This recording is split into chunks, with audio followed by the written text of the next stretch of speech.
Assalamualaikum warahmatullahi wabarakatuh. Selamat sore, salam sejahtera bagi kita semua. Perkenalkan, nama saya Muhammad Irsyad Akmal dengan NIM 19221373 dari Prodi S1 Sistem Informasi. Pada kesempatan kali ini, saya akan mempresentasikan materi tentang radikalisme dan NKRI pada mata kuliah Karakter Building.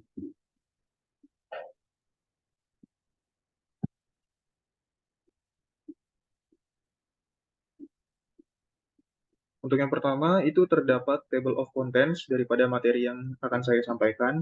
Yang pertama itu ada latar belakang, kedua ada landasan teori, ketiga ada faktor-faktor penyebab, keempat ada ancaman atau dampak, dan untuk yang terakhir ada upaya dan juga pencegahan.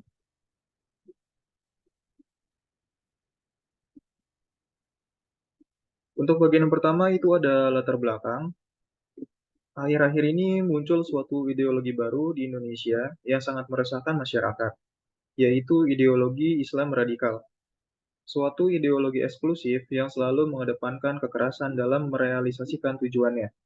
Dogma-dogma yang ada dalam ajaran agama Islam ditafsirkan secara dangkal dan apa adanya serta disalahgunakan untuk melegitimasi atas segala tindakan radikalnya.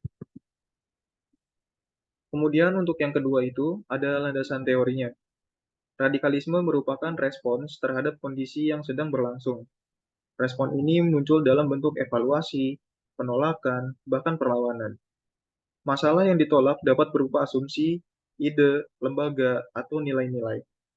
Radikalisme tak berhenti pada upaya penolakan, melainkan terus berupaya mengganti tatanan lain.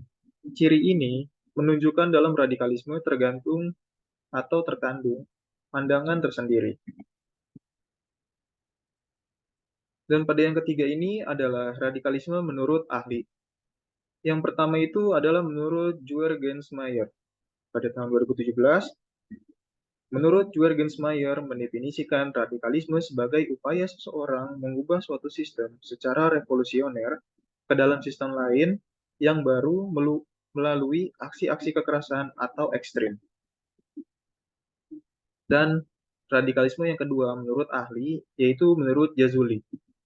Menurut Jazuli, istilah radikalisme didefinisikan secara kontekstual sebagai suatu pandangan politik atau sosial atau bersifat keagamaan yang bersifat ekstrim yang tidak sejalan atau bertentangan dengan pandangan politik, sosial, dan ajaran agama yang diakui dalam NKRI yang dapat menimbulkan konflik sosial, politik, dan antar umat beragama atau dalam satu agama yang sama sehingga mengakibatkan keresahan, ketentraman, dan atau mengganggu ketertiban dalam kehidupan masyarakat. Kemudian yang ketiga, itu adalah faktor-faktor penyebab. Menurut Turmudi dan Sihbudi pada tahun 2005 mengatakan bahwa persoalan radikalisme di Indonesia muncul dan dipicu oleh persoalan domestik di samping oleh konstelasi politik internasional yang dinilai telah memojokkan kehidupan sosial politik umat Islam. Misalnya, pada konflik Poso tahun 1998 hingga tahun 2001, yang salah satu akar dari kerusuhan ini adalah karena perubahan transformasi sosial ekonomi yang diawali dengan peralihan lahan dari penduduk asli ke pendatang dan perasaan termarginalisasi penduduk asli di bidang politik yang membuat penduduk asli atau lokal benar-benar merasa terpinggirkan. Kemudian ada juga faktor-faktor penyebabnya. Faktor-faktor dari penyebab radikalisme itu yang pertama adalah radikalisme Islam. Dilihat akar permasalahannya dari sudut konteks sosial politik dalam kerangka historisitas manusia yang ada di masyarakat. Dalam hal ini, kaum radikalisme memandang fakta historis bahwa umat Islam tidak diuntungkan oleh peradaban global, sehingga menimbulkan perlawanan terhadap kekuatan yang mendominasi. Dan untuk faktor-faktor penyebab yang kedua, itu adalah faktor emosi keagamaan. Harus diakui bahwa salah satu penyebab gerakan radikalisme adalah faktor sentimen keagamaan, termasuk di dalamnya adalah solidaritas keagamaan untuk kawan yang tertindas oleh kekuatan tertentu. Dan untuk faktor-faktor penyebab yang ketiga, itu ada faktor kultural. Faktor kultural di sini adalah sebagai antitesa terhadap budaya sekularisme. Budaya Barat merupakan sumber sekularisme yang dianggap sebagai musuh yang harus dihilangkan dari bumi. Kemudian yang keempat, ada faktor ideologis anti-westernisme.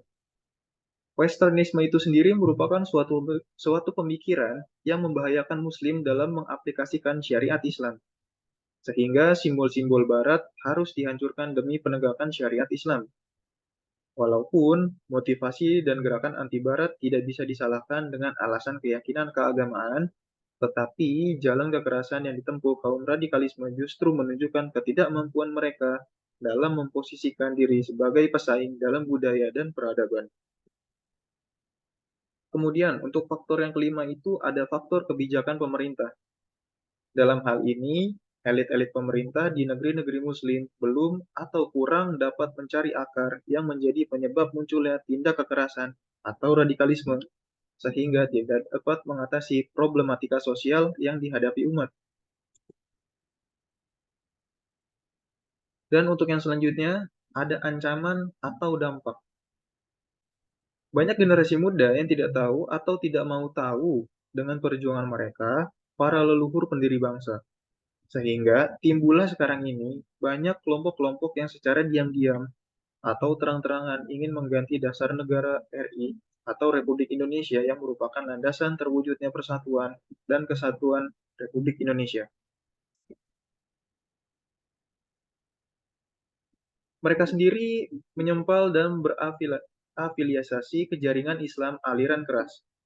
Mereka yang setuju dengan penggantian Pancasila dan Undang-Undang Dasar 45 bergabung dan membuat kelompok eksklusif yang dibungkus dengan agama, sehingga terkesan menarik bagi orang-orang awam yang tidak paham dengan politik.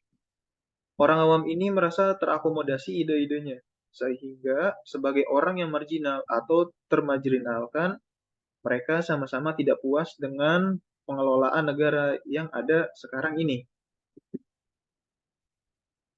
Kemudian, ada upaya pencegahan. Pada upaya pencegahan ini perlu diadakan pembinaan yang baik melalui pendidikan untuk mengantisipasi masuknya paham radikalisme. Banyak penduduk Indonesia yang berusia muda dan bila tidak dilakukan pembinaan yang positif bisa membahayakan. Radikalisme bisa terjadi pada semua agama, namun selama ini yang dikenal sebagai radikal adalah umat Islam. Kita harus selalu waspada terhadap ajakan-ajakan jihad yang diartikan dengan perang, kehidupan yang lebih baik, dan lain-lain. Baiklah, saya sudah menyampaikan tentang presentasi materi radikalisme di Indonesia.